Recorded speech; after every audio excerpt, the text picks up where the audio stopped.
Alhamdulillah, Alhamdulillah, ala Nabi Karim Muhammad sallallahu alaihi wasallam, wa qala tahiyatul Islam wa bihi tahiyatul iman.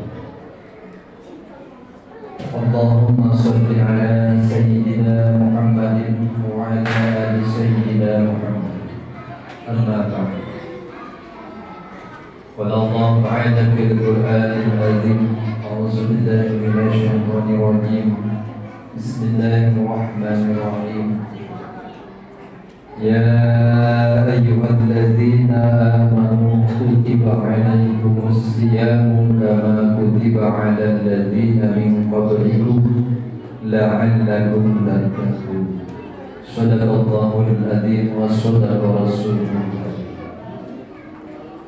Hadirin bapak-bapak, ibu-ibu yang saya hormati dan dimuliakan oleh Allah Subhanahu wa taala.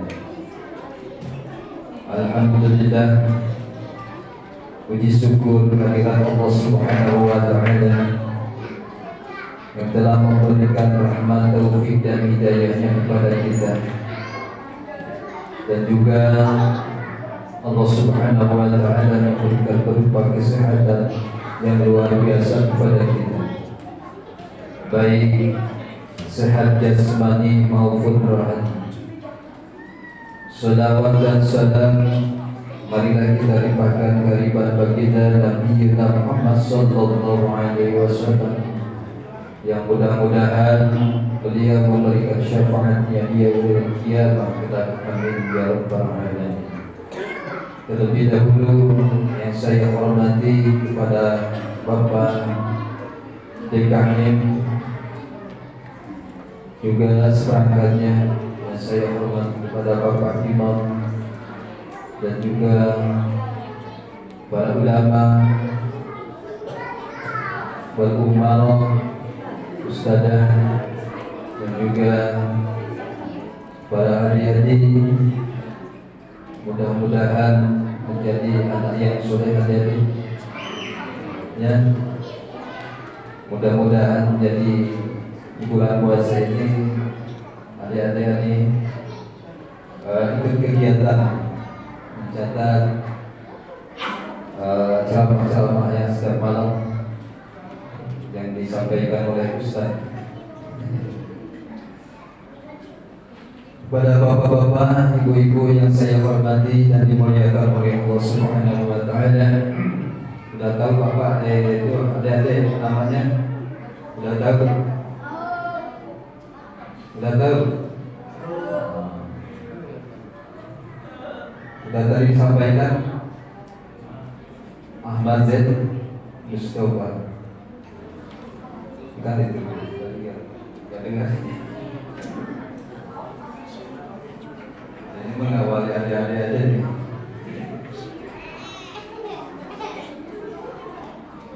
Hadirin bapak-bapak, ibu-ibu yang saya hormati dan dimuliakan oleh Allah Subhanahu wa taala. Saya ingin memperkenalkan di hadapan bapak-bapak, ibu-ibu tentang saudara, yaitu kisah inspiratif keajaiban saudara. Kisah inspiratif keajaiban saudara yang berikutnya. Bapak-bapak, ibu-ibu yang saya hormati dan dimuliakan oleh Allah Subhanahu wa taala, pada malam yang ke-10 ini, alhamdulillah Allah masih menyempatkan kepada kita di dalam masjid ini kita berdoa kepada Allah Subhanahu wa taala agar senantiasa kita diberi kekuatan oleh Allah Subhanahu wa taala. Kata tadi Bapak MC yang saya cintai, dihormati, mudah-mudahan kita tetap beristiqomah kepada Allah Subhanahu wa taala, melaksanakan puasa selama 30 hari. Malam ke-10 ini mudah-mudahan Allah Subhanahu wa taala Allah memberikan tunjangan kepada kita, baik baik dari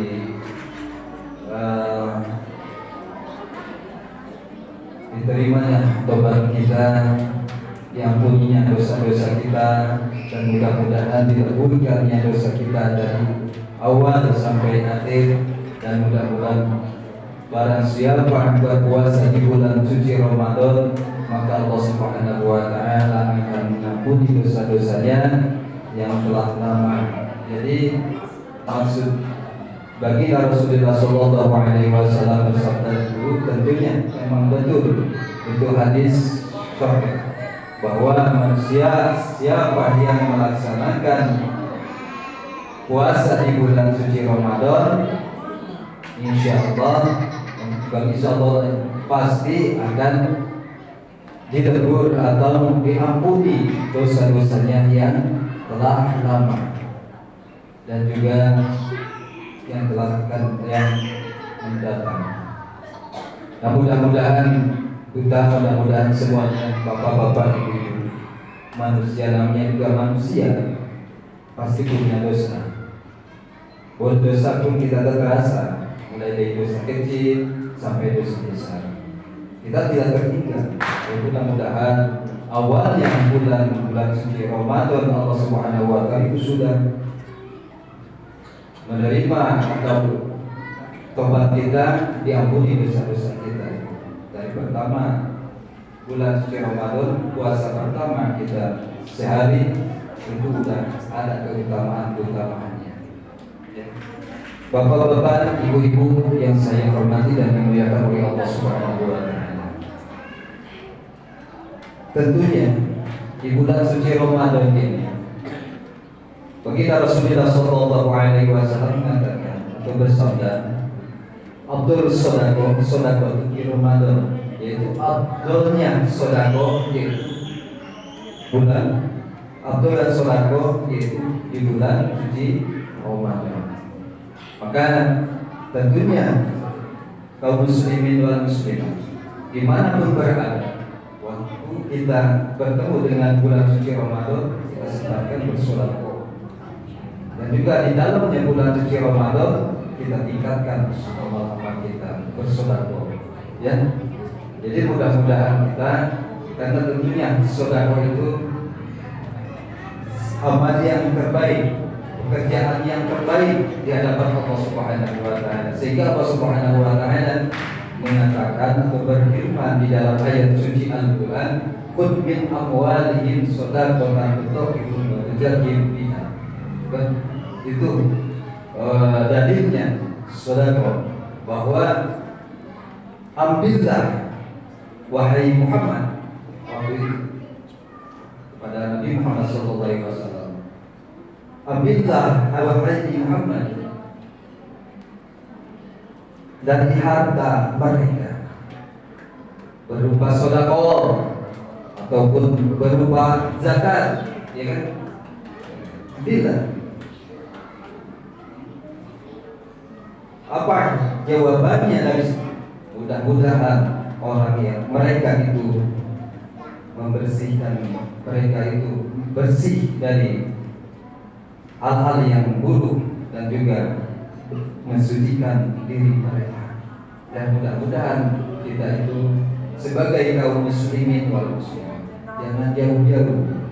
Sedekah adalah di masjid, dan juga sedekah apapun kita untuk memakmurkan masjid. Walaupun ada sedekah 5.000 sedekah, atau kita setiap hari ke masjid, jangan lupa bawa duit. Ada korpaknya nih, ada korpak masjid, kita masukkan ke masjid. Jangan sampai kita lupa lalai ini sedekah. Karena tentunya Allah Subhanahu wa Ta'ala mengiringi kepada kita orang yang bersedekah itu lebih baik daripada keburukannya orang-orang yang tidak bersedekah, yang tidak ingat sudah sedekah. Karena tentunya sedekah itu tentunya menolak menolak bencana dan juga menolak bahayanya manusia yang nakal. Jadi tentunya as-shadaqah tasbahul bala, yaitu sedekah itu menolak dari bala. Tentunya dari bala itu apapun balahi kepada kita, insyaallah mudah-mudahan kita ditolak oleh Allah Subhanahu wa taala.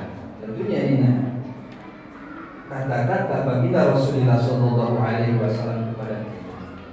Sedekah tidak mengurangi dari harta kita. Bahkan Allah Subhanahu wa taala menambahkannya. Tentunya sedekah itu kita ingin ditambahkan, akan tetapi kita apa kuncinya?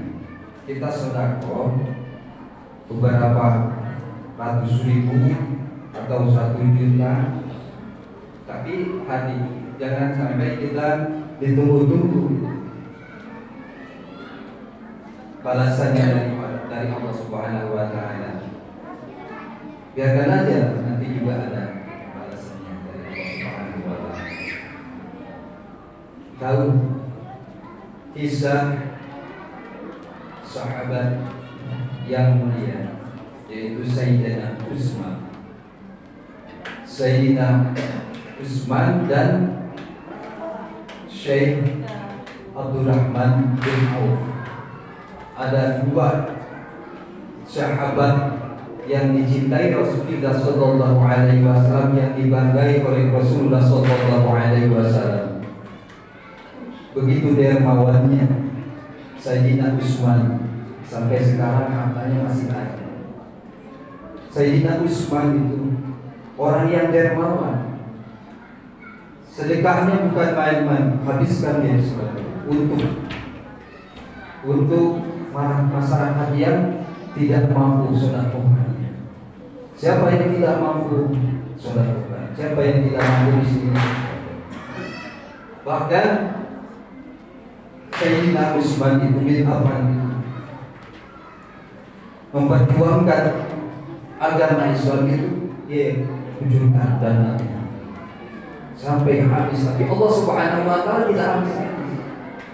Karena sampai sekarang fakta dan ada datanya di Madinah, tentunya perusahaan-perusahaan Sayyidina Utsman itu masih besar, masih ada. Itu orang yang dermawan, malah ditambah. Dan juga Abdurrahman bin Auf, sehingga Abdurrahman bin Auf minta taubat kepada Allah Subhanahu wa taala, minta dihentikan datangnya rezeki itu. Yaitu Sayyidina Abdurrahman itu sebagai orang yang jual, dia memang sifatnya orang dermawan, makanya dijaga kita oleh Rasulullah. Bahkan hartanya begitu banyak, miliar, dibagi kepada orang yang miskin, kepada orang yang membutuhkan dan memperjuangkan agama baginda Rasulullah SAW. Bukan hartanya itu bukan malah habis, akan tetapi karena emang orang yang cerdas dan amat bijaksana, jadi Allah Subhanahu wa taala itu tidak menghiraukan harta dia itu. Bahkan Abdurrahman memberi kurma ada yang buruk beberapa ratus juta, akan kembali lagi duitnya itu. Hebat kan? Padahal kurma buruk seharusnya tidak berdua, kata Sayyidina Abdurrahman. Akan tetapi ada aja yang memerlukan kurma buruk itu.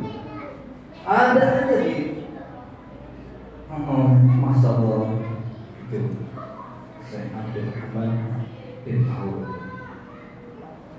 Jadi mudah-mudahan kita terinspirasi kepada kedua sahabat ini. Tentunya janganlah kita ragukan bersedekah di hadapan Allah Subhanahu wa taala. Ikhlaskanlah diri kita, walaupun berapa kita, kekuatan kita, harta kita. Tentunya insyaallah sedekah tidak akan mengurangi harta, tetapi akan menjadi menambah bahkan menjadi tambahnya harta kita.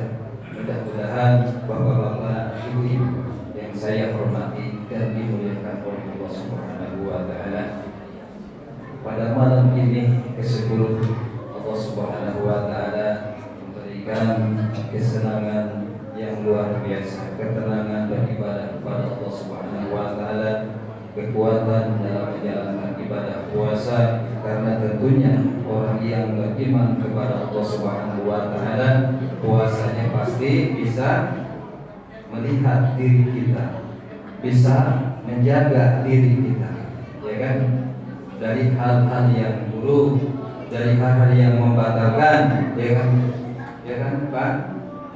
Pasti orang yang beriman kepada Allah Subhanahu atas perintah kepada Allah Subhanahu wa taala, pasti kita jaga. Sholat kita jaga, rumah kita jaga, agar senantiasa kita diterima amal ibadah kita. Kalau kata iman ibadah kita tidak diterima oleh Allah Subhanahu wa taala, kenapa? Tentunya apa? Pertanyaan kita. Mudah-mudahan apa yang dilakukan di dunia sampai akhirat kelak Allah Subhanahu wa taala menerimanya dengan selalu diberikan oleh Allah Subhanahu wa taala terbaik. Akhirnya kita mudah-mudahan berdoa kepada Allah Subhanahu wa taala ingin diridhoi, dirahmati oleh Allah Subhanahu wa taala, dan juga mudah-mudahan kita di akhirat kelak mendapatkan surga Allah Subhanahu wa taala, surganya tempat kenikmatan yang luar biasa kepada kita. Amin ya rabbal alamin. Hadirin bapak-bapak, ibu-ibu yang saya hormati dan dimuliakan oleh Allah Subhanahu wa taala, karena waktu tidak mencukupi untuk lama-lama, karena lebih dari 7 menit. Mohon maaf apabila kata-kata yang kurang berkenan di hati. Mohon maaf kepada bapak-bapak, ibu-ibu, karena tentunya salah karena kelalaian saya sendiri. Kebaikan tentunya dari Allah Subhanahu wa taala kepada kita. Insyaallah mudah-mudahan kita memberikan terbaik di hadapan Allah Subhanahu wa taala, diberikan keberkahan oleh Allah Subhanahu wa taala kepada kita. Kemenangan daripada bulan puasa ini mudah-mudahan tingkatkanlah amal ibadah kepada Allah Subhanahu wa taala setelah kita bulan puasa kita ini. Insyaallah saya mengakhiri, tapi saya mengucapkan agar senantiasa kita selalu hati-hati, tak ada gading yang tak pernah. Marilah kita mawas diri. Wabillahi taufiq wal hidayah. Wassalamualaikum warahmatullahi